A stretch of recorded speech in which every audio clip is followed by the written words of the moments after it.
Ingin beberapa prodi dengan macam prodi yang ingin berkembang, jadilah universitas. Sekarang universitas ada dasar pengalaman sebelumnya.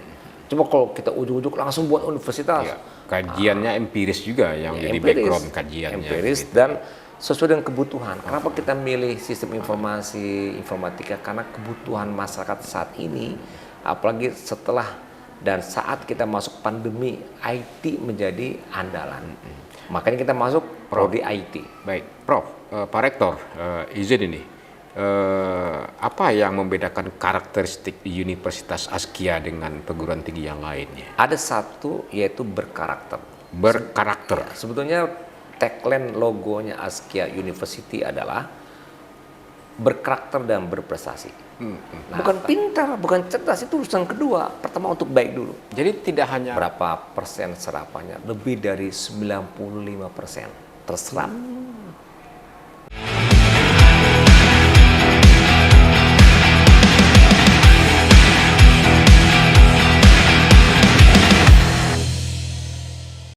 Bismillahirrahmanirrahim. Assalamualaikum warahmatullahi wabarakatuh. Dan salam sejahtera bagi kita semua. Saudara-saudaraku, kembali bertemu dengan saya Hidayat di channel Kopi Pahit Hidayat. Dengan narasumber kali ini adalah Rektor Universitas Askia, Bapak Profesor Haji Irwan Praitno, psikolog, yang kemarin baru saja dikukuhkan menjadi rektor universitas.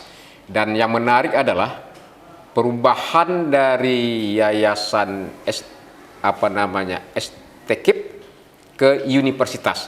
Kita akan gali nantinya apa alasan calon siswa untuk belajar dan kuliah di Universitas Askia. Apa saja sarana dan prasarananya, apa saja fakultas, program studi, dan alma mater yang telah berhasil mendidik mencari ilmu, menggali ilmu di universitas ini. Prof, Ya. izin Prof, kita ingin tanya ini Prof, kenapa ada motivasinya perubahan dari STKIP ya, STKIP Askia ke universitas? Bisa diceritakan Prof? Jadi yang namanya perkembangan itu satu keniscayaan. Yap. Setiap kita ingin berkembang, kita pun secara fisik dari mulai kecil bayi sebutlah berkembang. Iya. Dari mulai perkembangan fisik, mulai duduk, kemudian berdiri, kemudian berjalan, kemudian berlari, kemudian meloncat, itu Ya. berkembang satu keniscayaan. Ya. Kita pun sama, ya. Dari SD, SMP, SMA, kuliah itu juga kita berkembang. Jadi berkembang itu satu keniscayaan. Makhluk hidup, tanaman, tumbuhan, semuanya makhluk pasti akan tumbuh berkembang. Jadi Askia itu mulai dari TK, SD dibangun, SMP dibangun. Oh iya, bisa ceritakan terus. sejarahnya Prof. Nah, Jadi akhirnya- kapan mulai dimulai ini kan? Ya. Sebentar Pak Hidayat. Jadi Ya. yang ditanya pada itu kenapa? Ya karena itu tuntutan keniscayaan. Betul. Gak mungkin kita squat tinggi terus, gak Iya, mungkin. iya. Gak mungkin kita squat tinggi terus. Kenapa? Kalau squat tinggi itu kan cuman 1-2 prodi. Nah, kita ingin beberapa prodi dengan macam prodi yang ingin berkembang. Jadilah universitas. Sekarang universitas baru ada 8 prodi. 8 prodi ya. Nah, kita akan kembangkan lagi terus. Dari 10, dari 12, terus berkembang sampai ajal dijemput sama Allah. Sekarang 8 prodi. Sekarang 8 Berapa prodi. fakultas, Pak? Nah, jadi 8 prodi itu ya, pertama PGTK, PGSD. prodi. PG3 ini PG PAUD ya, Ya. PGSD. Kemudian ada pendidikan fisika, pendidikan matematik, pendidikan bahasa Indonesia. Ini ada 5 yang masuk rumpun Soshum IPS. Ya. Nah, kemudian masuk yang 3 yang masuk kepada rumpun eksak IPA, teknik industri, Teknik sistem industri. informasi dan informatika. Oh. Nah, jadi ada 8 prodi. Tentu ini akan lagi berkembang ke depan. Iya, Tadi iya, diusulkan oleh teman-teman masuk komunikasi, ada broadcasting ya kan, ada macam-macam. Kita bisa pikirkan, tetapi tetap dicatat setiap perkembangan yang kita akan lakukan itu akan mempertimbangkan kemampuan kita di dalam internal. kemampuan sumber daya uang, sumber daya sarana prasarana, sumber daya orang dari mulai dosen dan sumber daya lainnya. Ketika itu siap dan dibutuhkan oleh masyarakat, maka jadi cocok, jadi bisa kita kawinkan untuk muncullah prodi baru yang nanti kemudian berkembang ke depan. Begitu Pak Dayat. Kenapa harus universitas, Pak? Kenapa enggak biar? Nah, Karena kan- memang keniscayaan begitu Iya, ya. kan begini. Kalau sekolah Berbeda dia. beda. Oke. Kalau sekolah tinggi itu ada ikutannya. Sekolah tinggi kesehatan berarti hanya kesehatan. Sekolah tinggi keguruan, ilmu pendidikan hanya keguruan. Terbatas prodinya. Nah, hanya itu saja. Oke. Tapi ketika Universitas. Askia sekolah tinggi keguruan ilmu pendidikan mau masuk kepada perkembangan prodi lain, maka nggak mungkin lagi STKIP, dia harus universitas karena bergabung IPA IPS. Tapi kalau ketika dia banyak satu jenis jadi institut, bisa dulu institut IKIP kan Iya, keguruan semuanya itu banyak, nah itu bisa. Tapi ketika IKIP mau masuk fakultas psikologi, mau fakultas ekonomi, nggak bisa lagi, harus Universitas Negeri Padang. Iya, iya. YIN itu dulu agama aja, sekarang menjadi UIN, jadi universitas karena ada Betul. prodi lain yang masuk gitu. Jadi satu keniscayaan yang harus kita ikuti. Cuman berhasil tidak berhasil dalam mengikuti arus perkembangannya itu satu keniscayaan adalah sejauh mana dia bisa berdiri dalam kemampuan yang dimiliki. Kalau tidak, maka perkembangan dia akan gagal. Iya, iya, iya. Nah, maka tadi saya Dan tekankan itu sumber daya. Gitu. Dan udah dihitung ya? Ya sudah, semuanya? karena kan Melalui SWOT mungkin jelas itu, Pak ya. jelas. Kan begini, Gimana? kita ini di Askia memulai tahun 94. Tahun 94 itu udah 20 tahun yang lalu, hampir 30 tahun. Kita buat PGTK, PGST. Itu diploma 1, diploma 2. Betul. Setelah itu kita masuk namanya akademi. Akademi mungkin tambah lagi 1-2 prodi. Akademi keguruan. Setelah itu masuk lagi sekolah tinggi. Setelah itu baru masuk universitas. Jadi Iya, bertahap. Bertahap. Ya, dan itu insya Allah mudah-mudahan menjadi pola dan cara kita untuk berkembang yang insya Allah akan mampu meraih kesuksesan karena segala sesuatu yang kita hadapi sudah ada dasar pengalaman sebelumnya.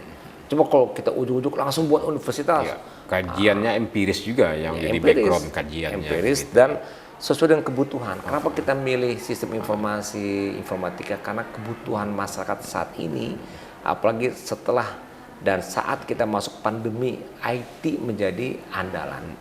Makanya kita masuk prodi IT. Baik, Prof, Pak Rektor, izin ini.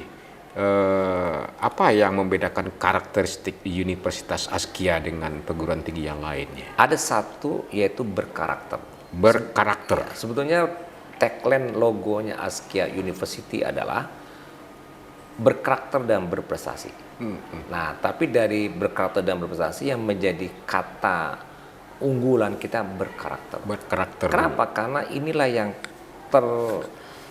ingat oleh masyarakat umum tentang Askia. Perguruan tinggi kan juga ada muatan pendidikan karakter juga semua, Prof. Tidak. Beda. Tidak. Oh, tidak. Jangankan perguruan tinggi. Sekolah agama, sekolah SMA saja agama cuma 2 jam 1 minggu. Kalau kita kuliah kan masuk MKDU.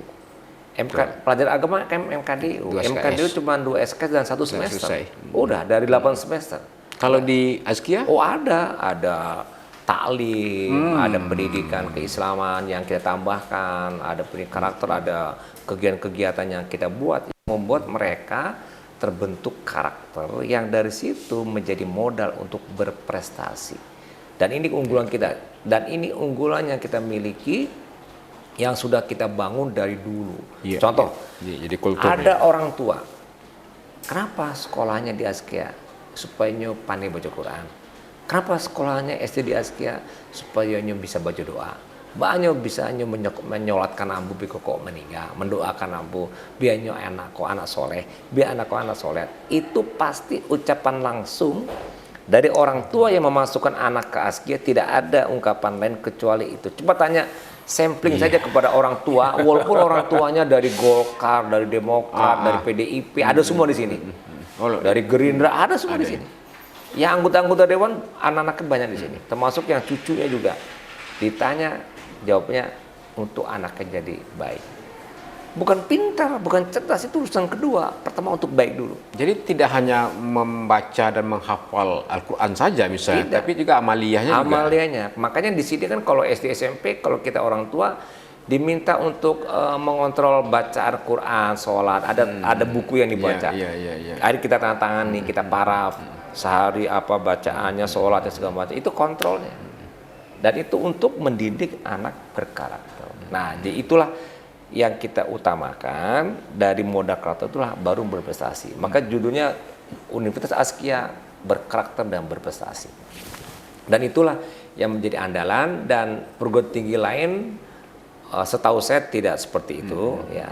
Kalaupun ada mungkin ya secara kognitif. Betul. Nah, kita afektif psikomotoriknya kita lakukan. Baik, metode atau kurikulum peningkatan pendidikan berkarakter itu disadur, itu ciptaan dari pengalamannya Prof? Oh, dari pengalaman saya. Oh iya. Dan pengalaman diracikan sendiri nih Iya, maksudnya racikan ya? sendiri. Di pengalaman kita di sini.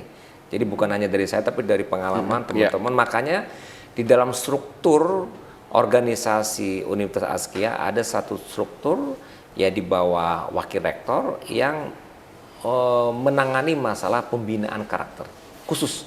Dan ini tidak ada di perguruan tinggi lain, di apa betul. yang nggak ada. Apa bedanya dengan konsep belajar di pesantren, Prof? Tentu beda. Kalau di pesantren kan memang 100% ilmu agama. Kalau kita di sini kan intisari-intisari yang kita ambil untuk kemudian kita sosialisasikan. Kan kita nggak belajar ilmu fikih, kita nggak belajar ilmu bahasa Arab seperti pesantren. Tapi tanpa belajar secara ilmu, tapi kita menanamkan yang namanya fikroh, ya fikroh Islamiyah, dengan tasawur yang istilahnya mutakalimah yang sempurna, yang bagus. Fikroh yang salim dan sebagainya. Jadi pembentukan fikroh sehingga dia membentuk dirinya karakter, yang karakter itu bisa menjadi modal dia sukses. Jadi gini, ada dosen-dosen kita di sini yang juga mengajar di tempat yang lain. Kemarin saya ketemu, apa bedanya dengan dosen mengajar di tempat swasta yang lain? Di Siko Pak, anak-anaknya elok. Yang kemudian kalau merokok pasti nggak boleh kan, pokoknya elok di sini, ya nggak ada yang ngerokok. Kemudian juga soal dan sebagainya. Terus apalagi motivasinya tinggi Pak. Jadi kalau di yang tempat yang lain saya lihat ngajar kok anaknya nggak punya seperti motivasi kayak loyo, di sini enggak, semangat ini segala macam. Nah itu membedakan, padahal inputnya sama. Inputnya itu sama. Artinya sama-sama swasta, inputnya sama, feedingnya sama. Tapi kita punya karakter yang membuat dia semangat, motivasi belajar sebagainya. Itu yang penting. Nah, itulah energi, yang bersemangat. Nah, itu dia. Jadi itu yang mungkin mudah-mudahan strength ya. Kalau kita lihat pakai analisa SWOT, ini strength yang kita miliki yang melekat kepada nama Askia dari dulu sampai sekarang, baik dari semua unit sekolah yang ada sampai universitas, itu yang kita akan coba angkat terus sehingga menjadi suatu kenyataan yang membuat kebaikan bagi semua orang gitu. Ini amal jariah. Nah, jadi amal jariah. Surga, Prof. Insya Allah amin. Ya. Jadi amal jariah karena ilmu yang disampaikan ilmu itu yang kan bermanfaat ya. Iya, mau bermanfaat untuk orang lain. Ya. Terus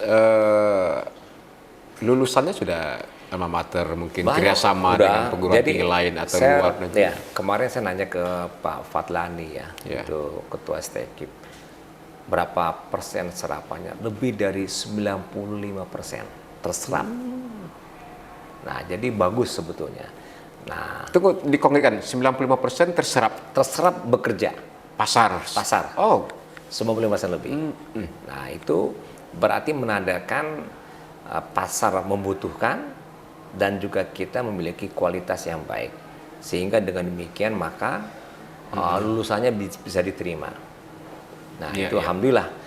Karena memang pendidikan itu untuk guru SD misalnya, itu banyak yang butuh. Kurang. Kita pergi aja ke sekolah-sekolah yang agak ke tepi sedikit, itu pasti jumlahnya tidak mencukupi dari jumlah murid atau jumlah kelas. baik. Prof, Pak Rektor, bisa diulangi berapa serapan lulusan Askia ini yang bisa diserap oleh pangsa pasar lah, boleh kata seperti itu? Ya, jadi ada 98%. 98% lulusan. Ya, Wow. jadi mungkin bertanya kenapa? Karena banyak sekolah-sekolah dasar yang masuk dalam jaringan sekolah dasar Islam terpadu itu membuat sekolah-sekolah baru di setiap kota, dan itu membutuhkan banyak guru, dan bahkan sekolah-sekolah yang sudah jalan pun juga masih membutuhkan guru. Nah, Askia ini memang memiliki suatu keserasian dengan kurikulum dari jaringan Islam terpadu, jadi nyambung. Nah, memang beda dengan lulusan lain yang mungkin dari PGSD misalnya, tapi umum, untuk SD umum. Nah, kalau SD umum itu kan hampir dikatakan tidak ada penambahan SD. Yang penambahan itu adalah SD Islam terpadu. Ya. Nah, itu yang banyak. Jadi di situ letaknya kenapa kemudian banyak yang diterima setelah tamat, karena kebutuhan di lapangan masih tinggi. Iya, iya. Apalagi nih yang mau dikembangkan Askia? Jadi tadi Pak Dayat kan saya juga tergelitik dengan ungkapan kata amal jariah. Jadi saya ingin ingin berinvestasi sebanyak-banyaknya untuk kehidupan yang akan saya hadapi nanti, yaitu di akhirat. Caranya adalah membuat pendidikan. Buat pendidikan ini amal jariahnya dari sisi ilmu, kita menyampaikan yang bermanfaat kepada orang dan dipakai. Yang kedua, mencetak anak-anak soleh yang membuat dia mendoakan orang tua dan juga insya Allah mendoakan kita juga. Dan yang ketiga adalah infak sodako yang kita bangunkan di Askia Guru Pendidikan, itu amal jariah juga. Dipakai untuk sekolah, dipakai untuk belajar, bermanfaat. Jadi 3 dapat amal jariah dengan membangun sekolah. Dan itu adalah kepentingan dunia akhirat. Dan tidak bisa sekedar diuangkan, nggak bisa. Uang tuh habis.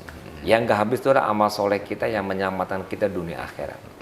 Dan hidup kita masih sebentar. Dan Iwan Prayitno turun langsung mengambil alih komando dengan jabatan rektor. Ya, karena ibarat ingin berlari, kita coba pacu dulu lari. Tapi kalau udah lari sekian kilo kan saya udah nggak mampu lagi. Estafeta saya kasih ke yang muda-muda. Tapi pegang dulu ya kendalinya untuk bisa format atau iramanya seperti apa itu dulu yang menjadi konsep pengelolaan ini. Jadi saya ini kan tadi sebut nih kayak aktor laga tuh, expendables. Oh, expendables. Aktor gae. Ya, aktor gae. Ternyata masih dibutuhkan. Masih bagus pertunjukannya. Actingnya masih bagus. Jadi untuk menggerakkannya muda-muda lah, ya, biar dia lebih lari cepat lagi untuk lebih hebat. Jadi begitu Pak Dayat, luar biasa. Kita ini hidup memang harus berbuat baik untuk kebaikan kita sendiri. Baik. Gitu. Dan Senin Kamis masih puasa rutin? Masih, alhamdulillah. Itu kan membuat daya mental, daya fisik, daya pikir, daya rasa terlatih dengan berpuasa. Tadi kan dibilang Pak Iwan nggak pernah marah, ya karena puasa itu membuat saya nggak marah-marah, tenang. Pak Iwan bisa ngadepin angin badai topan dengan tenang, ya karena saya bisa mengendalikan diri karena dengan berpuasa. Kan saya nggak pernah marah sama anggota DPRD 10 tahun. Sebut satu saja, kecuali tadi dengan Pak Leonardi itu kasus yang lain tuh kan. Betul. Tapi secara umum tidak pernah. Kenapa? Karena saya bisa mengendalikan emosi. Apa pesan nih untuk kawan-kawan DPRD dalam meningkatkan kinerjanya sebagai anggota DPRD, wakil rakyat? Begini, ini anggota DPRD adalah orang-orang pilihan. Pasti orang yang terpilih dari orang pilihan, yang pilihan terbanyak maka dia jadi anggota dewan. Itu harus diakui oleh teman-teman DPRD bahwa dia adalah orang pilihan dan orang yang terpilih dari oleh masyarakat. Nah, pesannya baru masuk. Karena dia adalah orang pilihan dari masyarakat, maka tunjukkanlah ya, pilihan tadi dengan kebaikan-kebaikan kepada masyarakat yang memilihnya. Insya Allah Pak Dayat, selain itu berbuah kebaikan yang dilakukan untuk dia pada saat itu, bahkan nanti juga akan berdampak pada saat pileg berikutnya dia akan dapat kebaikan. Jangan ndak pernah balik abiko tibo tibo akit ya. Nyo tibo li ketika pemilu. Bisa lah hilang uli aja kan. Itu gak dipilih orang itu. Baik. Dan kebaikannya pasti akan didapat oleh DPRD. Siap. Iya. Prof, kami keluarga besar channel Kopi Pahit Hidayat Sumber 1 TV mengucapkan terima kasih sekaligus selamat kepada Profesor Iwan Praitno kemarin dikukuhkan menjadi rektor dan kasih. Pengalihan STKIP Askia menjadi Universitas Askia. Semoga mimpi Prof apa yang Prof rancang yang mimpikan bisa terrealisir, bisa terwujud dengan baik dan optimal. Terima kasih. Dan salam lagi harapan kami sebagai tokoh Sumatera Barat, Gubernur 2 Prode, tentu kami sebagai warga masyarakat Sumatera Barat yang pernah Bapak pimpin 10 tahun berharap Iwan Praitno dan keluarga terlalu sehat walafiat. Amin. Terima kasih. Termasuk juga Pak Hidayat. Amin. Terima kasih. Sama-sama. Saudara-saudaraku, demikian kita dengan Pak IP Iwan Praitno. Kita akhiri billahi taufiq hidayah. Wassalamualaikum warahmatullahi wabarakatuh. Waalaikumsalam warahmatullahi wabarakatuh. Tanpa gula kehidupan tak selalu pahit. Salam.